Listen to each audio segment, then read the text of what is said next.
Have you ever wondered why the 1990s felt like animation took a sharp turn into danger and attitude? This was the extreme era, a time when cartoons stopped playing polite and started punching at celebrity culture, teen misery, and adult nightmares. Some were banned in homes.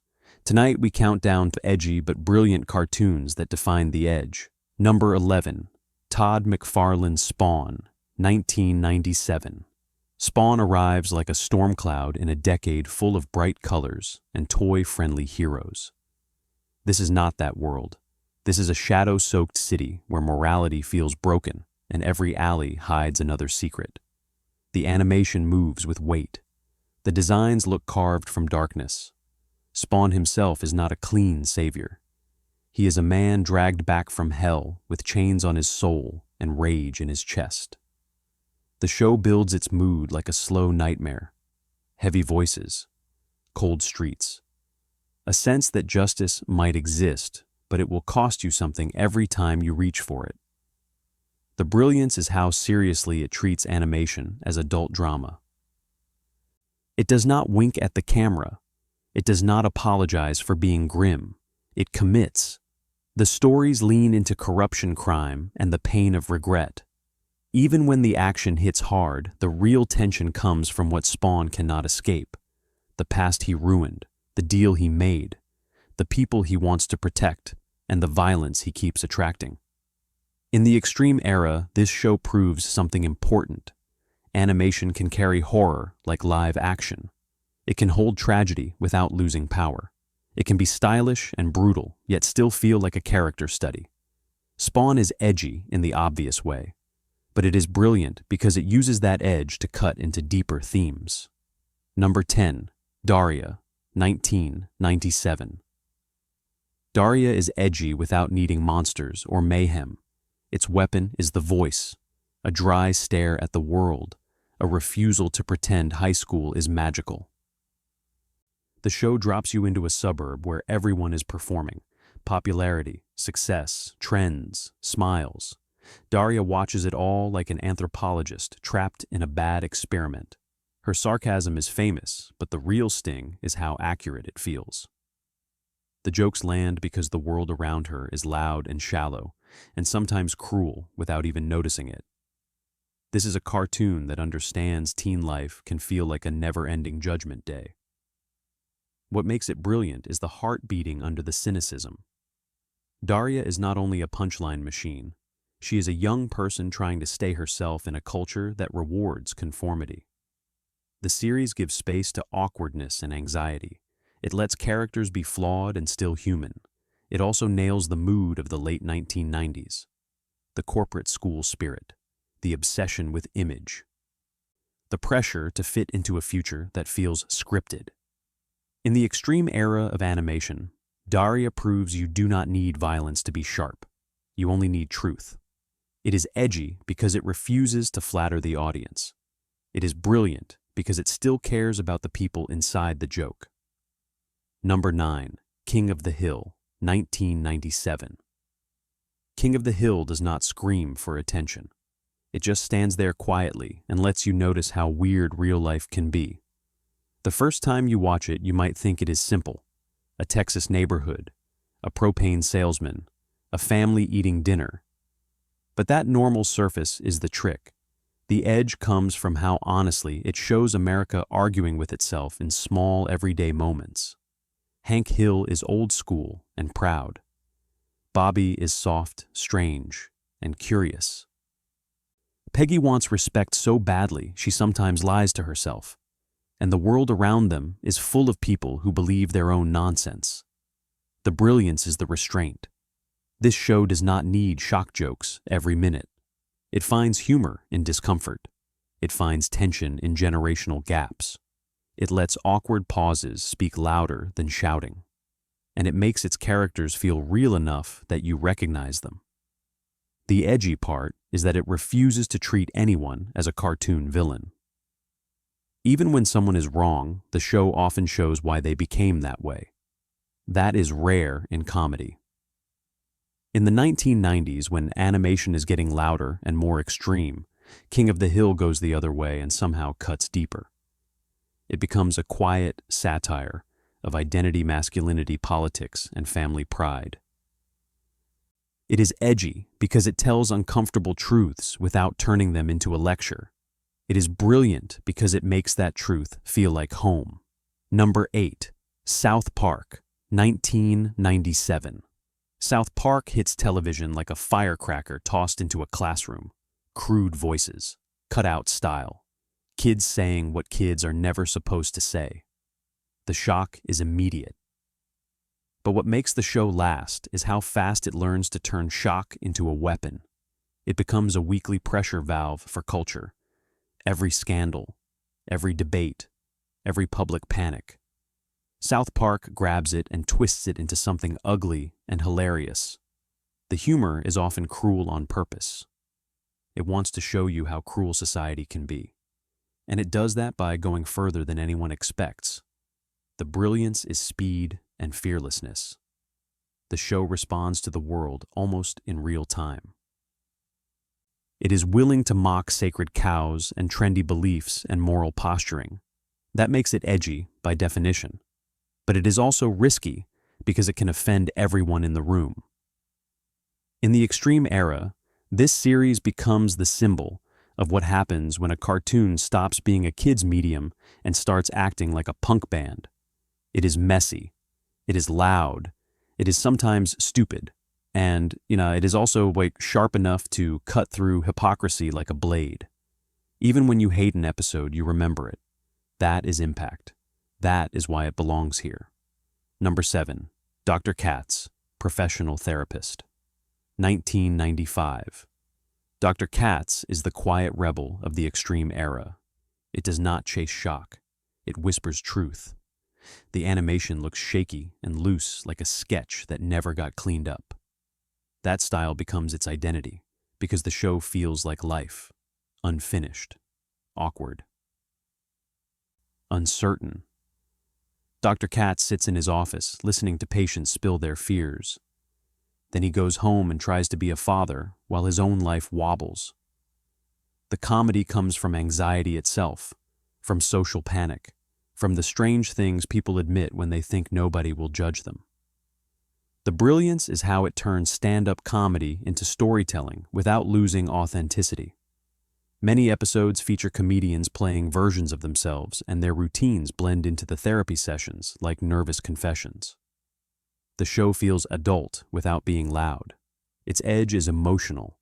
It makes jokes about insecurity, loneliness, and the quiet dread people carry around like a secret.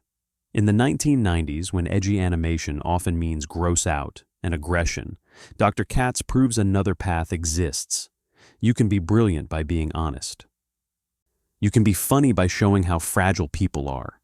And you can be extreme by simply refusing to pretend everything is fine. This is one of the smartest animated shows of the decade.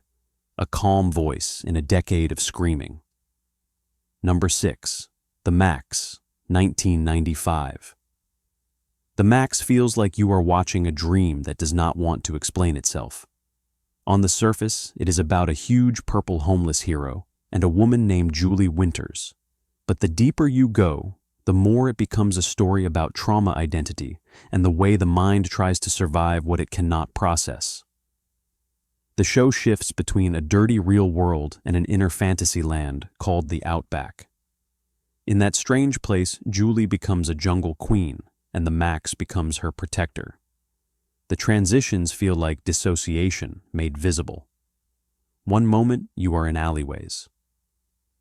Next, you are in symbolic landscapes full of creatures and shadows. The edge is not cheap. It is emotional and unsettling. This is not a cartoon that comforts you. It asks you to sit with fear and confusion. It uses bold art and rough intensity to capture feelings that regular television avoids. The brilliance is that it treats its audience like adults. It assumes you can handle ambiguity. It trusts you to connect the pieces. And when the pieces finally start forming a picture, it hits harder than any shock gag. The Maxx is part superhero tale, part psychological drama, and part art film disguised as late-night animation. In the extreme era, it proves that edgy can mean deep. Not only loud, not only offensive, deep. Number 5. Duckman, 1994. Duckman is a comedy that feels like it is running from its own sadness. The world is bright and frantic, but the main character is bitter, exhausted, and furious at everything. Duckman is a private investigator who thinks he is smarter than everyone and hates himself for not proving it. The city around him is a circus of corruption, stupidity, and sleaze. Every episode attacks something: consumer culture, fake morality, corporate hypocrisy, gender expectations, family dysfunction.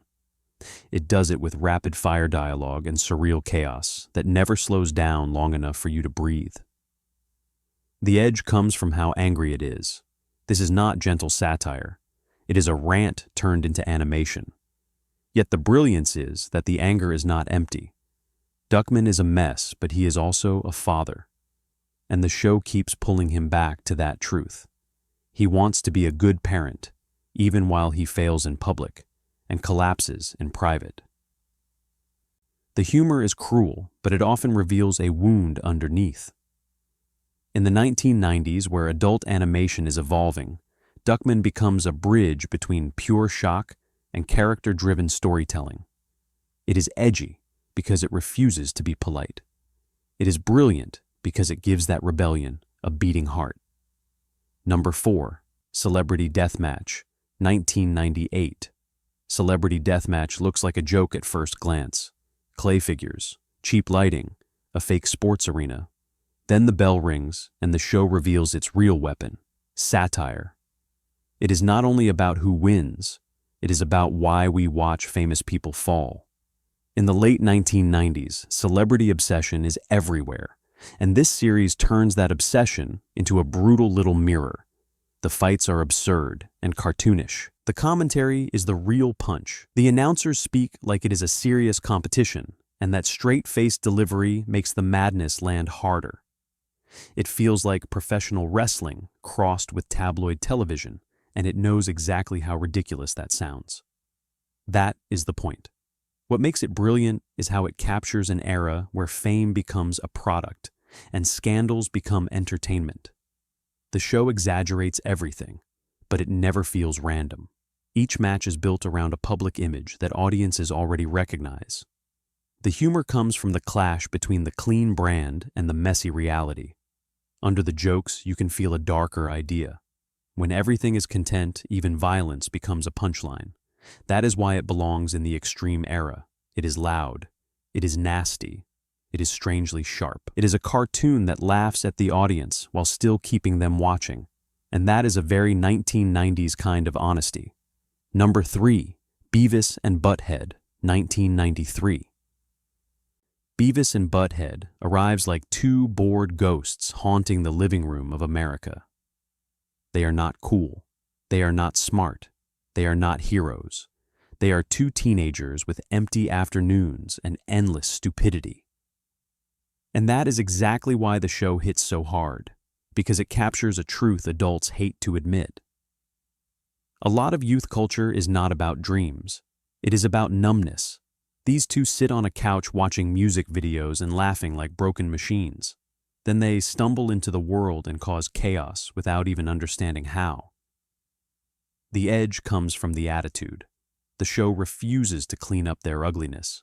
It makes them selfish and clueless, and sometimes unsettling. It treats their idiocy like a lens on a society that is already collapsing into noise. The brilliance is in how accurately it satirizes media culture. When they comment on music videos, it is not only a joke. It is a parody of how audiences consume art as background content. They are early prophets of scrolling brains, and the world around them is full of adults who are just as foolish. Teachers fail, parents fail, authority fails. The show looks juvenile, but it is secretly a bleak little comedy about emptiness. In the extreme era, Beavis and Butt-Head becomes a warning wrapped in laughter. A cartoon that makes you laugh and then makes you wonder why the laughter feels so hollow. Number 2. The Ren and Stimpy Show, 1991. The Ren and Stimpy Show is not just edgy, it is feral. It takes the innocent language of classic cartoons and then drags it into grotesque close-ups and nervous breakdowns. Ren is rage with fur. Stimpy is joy with no brain. Together, they create a relationship that feels like friendship turned into psychological warfare. One moment they are singing. Next moment, the screen zooms into sweating pores and trembling teeth. The show is obsessed with discomfort. It wants you to laugh and cringe at the same time. The edge is in the gross-out detail and the emotional cruelty. It pushes expressions into madness. It breaks pacing on purpose. It switches from cute to disgusting like a jump scare. This is the show that teaches a generation that cartoons can be weird in a way adults cannot control. The brilliance is that it also brings back old animation craft. Wild poses, extreme squash and stretch, insane timing. It feels like a tribute to classic animation that has been possessed by punk rock. That combination changes everything. It inspires creators to take risks again. It proves Nickelodeon can carry something dangerous and unpredictable. Even when the show becomes controversial, its influence remains undeniable. In the extreme era, this is the cartoon that feels like it is laughing with its mouth full of broken rules. Number 1, Aeon Flux, 1991. Aeon Flux is not a cartoon that holds your hand. It is a puzzle made of action, philosophy, and danger.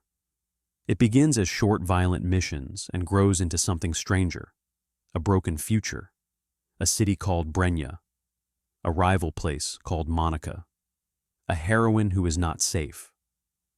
Aeon is athletic, ruthless, and unpredictable. She sneaks through hallways like a shadow and fights like a knife. And yet the show keeps pulling the camera toward ideas: control, surveillance, identity, desire, power. In the 1990s, when most animation is either comedy or kids' adventure, Aeon Flux feels like a transmission from another timeline. The edge comes from its refusal to soften anything. Death is real here. Failure happens. The world is sexual without turning into a joke. The politics feel cynical. Authority is always watching. And love is never simple. There is also a bold choice that makes the show legendary. Aeon can die. Not metaphorically, not in a fake cliffhanger. She can die and the story keeps moving. That one rule changes the tension of every scene. You do not watch waiting for safety. You watch waiting for consequences. The brilliance is in how it uses animation to express mood. The shapes feel alien. The movement feels like modern dance mixed with combat. The silence sometimes speaks louder than dialogue. And the relationship between Aeon and Trevor Goodchild burns with ambiguity. Enemy, ally, obsession, mirror. They circle each other like two philosophies that cannot stop colliding. Aeon Flux belongs at number 1 because it defines the extreme era in its purest form. It does not chase approval. It does not chase comfort. It pushes the medium forward and dares you to keep up. It shows that animation can be adult without becoming lazy. It can be artistic without becoming distant. It can be shocking without being empty. Even decades later, it still feels sharp, still strange, still alive. The 1990s did not just give us cartoons, it gave us animated rebellion. These 12 shows proved the medium could be wild, brutal, clever, and emotionally honest. If you want more countdowns like this, hit like and subscribe.